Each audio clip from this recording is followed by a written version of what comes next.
যেহেতু 25 December, merry Christmas সবাইকে। সবাই কেমন আছো? আশা করি সবাই খুবই ভালো আছো। আমি খুবই ভালো আছি। তো আজকের দিন তোমাদের কেমন কেটেছে আমাকে অবশ্যই জানাবে। আমার তো দিন আজকে যেহেতু বৃহস্পতিবার সকাল থেকে ভালোই কেটেছে। তো আজকে বৃহস্পতিবার তো আমি স্নানটা শেষ করে চলে গেলাম ঠাকুরঘর, যেহেতু ঠাকুর দিতে আজকে বৃহস্পতিবার। তো গিয়ে ফার্স্টে আমি সব কাপড় যেগুলো কাপড় বদলালাম, আজকে চেঞ্জ করলাম, তো সেগুলো নিচে রেখে আমি ভালো করে কুর্সি ঠাকুরের যে ওটা মুছিয়ে দিলাম ভালো করে, যেহেতু চন্দন যেহেতু ছিটিয়ে দিই তার জন্য ওটাতে চন্দন পড়ে কীরকম লাগে। তারপর আমার চন্দন কুর্সি মুছার পর আমি ঘর যা মুছে বাসনটাও চটপট করে ধুয়ে নিচ্ছি, যেহেতু আজকে ভাবলাম কিছু সেলিব্রেট করব ক্রিসমাস, তো তার জন্য চটপট সব কিছু শেষ করে দিচ্ছি। তো তারপর আমার বাসনটা মোটামুটি ধোয়া কমপ্লিট হয়ে গেল। তো বাসন দিয়ে আমি ঘরে চলে গেলাম। তো চলে গিয়ে তো এখন সব কিছু রেডি করব, যেহেতু বৃহস্পতিবার আজকে। তো তারপর আমি ঘর সব কিছু জল দিলাম, ঘটে জল দিয়ে দিলাম, গ্লাসে জল দিয়ে দিলাম। তো তারপর আমি ঘরটা রেডি করে নেব। তো ঘর রেডি করার ফার্স্টে আমি ফুল দুর্বাদে সব কিছু ছিটিয়ে নিলাম, শুদ্ধ করে নিলাম, ফুলচন্দন সব কিছু শুদ্ধ করে নিলাম। তারপর দিয়ে দিলাম তুলসী পাতা, সবার চরণে দিয়ে দিলাম। তারপরে এই যে পান, দূর্বা, আম পাতা দেখতে পাচ্ছ সব কিছু নিয়ে এসেছি। তারপরে যে আমি ঘর রেডি করে নিলাম, সিঁদুর দিয়ে ঘটের মধ্যে মূর্তি এঁকে নিলাম। তারপর পাতা সামনের দিকে চন্দনটা লাগাই দিলাম।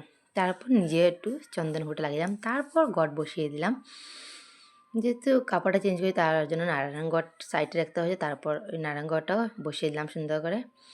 তারপর যেহেতু আমি ফুল দিতে ভালোবাসি সবাই জানা আছে, তো আমি কিছুটা ফুল দিচ্ছিলাম। তারপর পরে ভালো করে সেট করে দেব। তো ফুল দেওয়ার পর আমি যেহেতু বৃহস্পতিবার তো অল্প চাউল দিয়েছি, যেহেতু কেউ খেতে চায় না প্রসাদ, তো তার জন্য অল্প চাউল দিয়ে একটা কলা দিয়ে আমি ভোগ দিয়ে দিলাম। তারপর আমার রোজ রুটিনের মতো শিবলিঙ্গ ধুয়ে দিলাম, দিয়ে ফুল দিয়ে দিলাম। তারপর একে একে প্রসাদ দিয়ে দিলাম।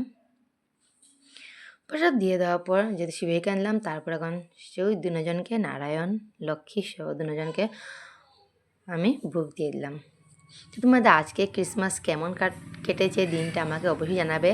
আর কে কে সেলিব্রেট করছো সেটা আমাকে তাও জানাবে। তারপর আমার সবাইকে দিয়ে দেওয়ার পর আমি যেহেতু আমার ফেভারিট কাজ ফুল সাজাতে বসে গেলাম, আমার ঠাকুর বসলে এটাই আমার খুবই ভালো লাগে, ফুল সাজানো। তারপর প্রদীপ জ্বালিলাম, প্রদীপ জ্বালিয়ে এই যে এটা কে চিনতে পারছো এটা কি? তো সবাই চিনতে পারছো, কিছু কিছু মানুষই চিনতে পারবে, তো যারা চিনতে পারছে আমাকে অবশ্যই জানাবে। তারপর নারকেলের চুলো দিয়ে আমি ভালো করে ধুনা জ্বালিয়ে দিলাম, যেহেতু বৃহস্পতিবার সুন্দর করে দেখিয়ে দিলাম ঠাকুর ঘরে ভিতর সুন্দর করে, যেহেতু খুবই ভালো লাগছে, কীরকম একটা ফিল হচ্ছে, খুবই ভালো ফিল হচ্ছে। তারপর তো আমার ঠাকুরটা কমপ্লিট। তো কেমন হয়েছে আমাকে অবশ্যই জানাবে। আর ফুল কিন্তু গাছ দেখো কত সুন্দর করে সাজিয়ে দিয়েছি ফুল দিয়ে, আমার দেখে না অনেকটাই শান্তি লাগছে, এত সুন্দর করে দিয়েছি, নিজে দিয়েছি বলে এমনটা না। তারপর আমার রোজ রুটিনের মতো যেহেতু আজকে তুলসী পুজো, তো আমি সেই মতেই তুলসীর জল ঢালতে যাচ্ছি। জল ঢেলে আমার ঘর দেখিয়ে ধুনা দেখিয়ে দিলাম, সব ঘরে ধুনা দেখিয়ে দিলাম, যেহেতু আমি রোজ রুটিন এটা আমার এমন কোনো দিন না। তো আজকে ক্রিসমাস যেহেতু আছে, আজকে বৃহস্পতিবার, তো ভালো আজকে এই ভিডিওটা করি। তারপর আমার সব কিছু ধুয়ে দেওয়ার পর আমি ঘরে চলে গেলাম। তারপর যেহেতু আজকে ছিল বৃহস্পতিবার, তো লক্ষ্মীর বই তো পড়তে হবে। তারপর আমি লক্ষ্মীর বই পড়তে বসে গেলাম। তারপর লক্ষ্মী পাঁচালি পড়ার পর তো শেষ হয়ে গেল। তারপর আমি সব কিছু নামিয়ে নেব। তো তোমরা কে কোথা থেকে ভিডিওটা দেখছো আমাকে অবশ্যই জানাবে।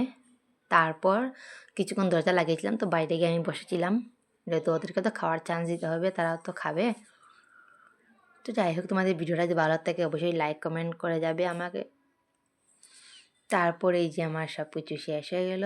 তারপর আমি জোগাড় দিয়ে সব কিছু পানের আগা সব কিছু চাইতে লাগে শেষ হয়ে গেলো। তারপর বসে গেলাম কিছুক্ষণ গীতা পড়ার জন্য, যেটা আমি রুজি গীতা অল্প সময় গীতা পড়ি, তো গীতা পড়ে আমি রেখে দিলাম। তো তোমরা কে কে আছো আমার মতো এই যে গীতা পড়তে ভালোবাসো? ঠাকুরদা লাস্ট টাইম গীতা পড়তেই হবে আমার। তারপরে যেরকম কত সুন্দর করে ক্লিনভাবে আমি ঠাকুর দিলাম, ঠাকুর কত ক্লিন করে রাখলাম, আমার খুবই ভালো লাগে। ঠাকুর দেওয়ার পর ঘর পরিষ্কার করে রাখবো, আমার খুবই ভালো লাগে। তারপর ওরা দুজন বসেছে দেখো প্রসাদ খেতে, ওরা খুবই ভালো লাগে আমার যে এইভাবে ওদের প্রসাদ দেবো না দেবো না তো কাকে দেবো বলো তো? তো যাই হোক, ওদেরকে প্রসাদ দিচ্ছি, দেখছো কত সুন্দর ছোটো ছোটো হাতে প্রসাদ নিচ্ছে আর খাচ্ছে, খুব মনোযোগ দিয়ে প্রসাদ খাচ্ছে। তো আজকের মতো একা পর্যন্তই, টাটা বাই বাই।